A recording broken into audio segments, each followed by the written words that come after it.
Hey YouTube, Casey here, and today I'm going to be reviewing GCC's July Wave. And this one's really small, so I thought to just make this unscripted, go over the stuff really quick, and then I also have a update for the channel at the end of this video. So at first I didn't even know if I wanted to cover this wave or maybe just combine it with the August video, but I thought that this would be really important to cover the Obi-Wan dual molded legs that GCC released, and that's just because this is such a great item, and I really think that GCC needs to be making more stuff like this, just small $5 or $6 upgrade parts that just bring figures to the next level, honestly. I'd love to see this done with Shock Troopers, the 501st Jet Trooper, Camino Guards, and stuff like that for dual molded legs, obviously, but also just more of like replacement torsos and stuff like that, like we've seen with the episode 2 Padme figure and just things like that that are really cheap ways, and a lot of people are able to get into customs through this since you get a high quality product, but it doesn't cost you a ton like some figures do. But yeah, glad to have a peak Obi-Wan figure here. He just looks so good, and I don't think there's anything you can really upgrade with him now. He's pretty much a perfect figure.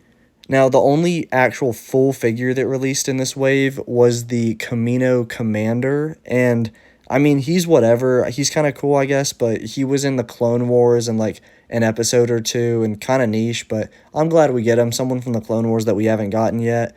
But for some reason, he didn't have the dual molded legs on him, so I don't know why you're going to introduce those here with Obi-Wan and not carry him over to the figures. Kind of annoying, but other than that, he's pretty much perfect. I mean, there's nothing really different to say about him than any other clone trooper you could kind of mention. The top piece on the fin, like the kind of line at the top, is filled in completely, which LEGO couldn't do with their Commander Fox figure, so it's nice to see that there. So that's basically it for this drop, except for two other things that are barely worth mentioning, which are two different replica helmets, which are like in-house molded, injected helmets from GCC. Like they're made in their factories, and it's not like an actual piece officially made from LEGO, but it's made with the same plastic. But the two chosen here, Commander Gree and the Bomb Squad Trooper, I just don't understand why they needed replica helmets. Like, why would you sell these separately? It's not like anyone's going to need to buy these to put on a figure or anything.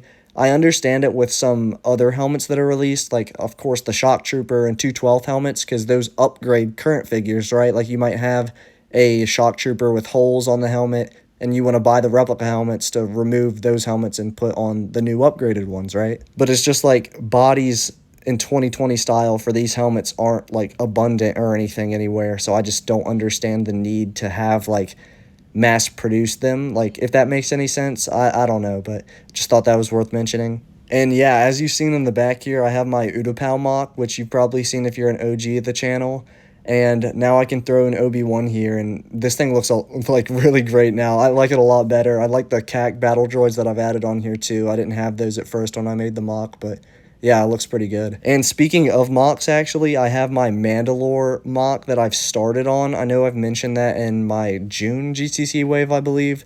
That video, I talked about it, and I was going to try to have it out, like, probably next week.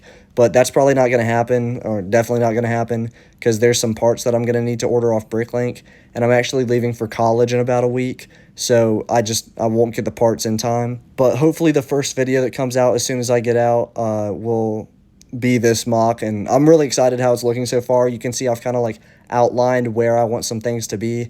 The pillars off to the left aren't going to stay there. That's just, there's going to be a big building right there, and I wanted you to be able to see like what elevation different figures will be at, and you can see like the Mandos flying through and stuff like that. And I actually have 3 more light custom Super Commandos, like the Mandalorians, coming in the mail too, so I should have a pretty even amount of bad guys versus good guys, so this thing's going to be pretty packed and look pretty sick. But anyways, that's about it. That's the only thing I wanted to update y'all on. And with that all said, remember that Christ is King, and may the Force be with you.